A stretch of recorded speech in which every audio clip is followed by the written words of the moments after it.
Hi guys, good morning. Inom tayo uli ng ginger tea at saka turmeric pinaghalo ko. Ayaw kong iinom ng gamot uli ng pang-ubo kasi hindi ako makatulog sa gabi kaya itong ginawa ko. Kaninang umaga bago ako nag-almusal, uminom ako ng isang kutsarang olive oil. Tapos ngayon ito. Tapos yung tea ko kanina, nilagyan ko ng honey at saka lemon. Tapos ito.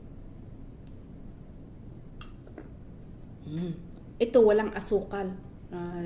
Ginger lang at saka turmeric.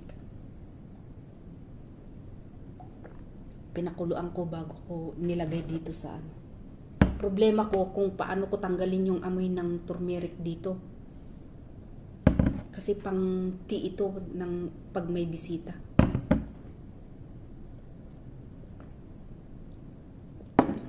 Turmeric, yellow na ang ipin.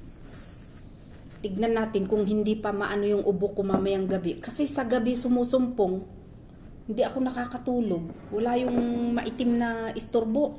Itong ubo ko ang istorbo ngayon. Yun lang guys. Salamat sa panonood.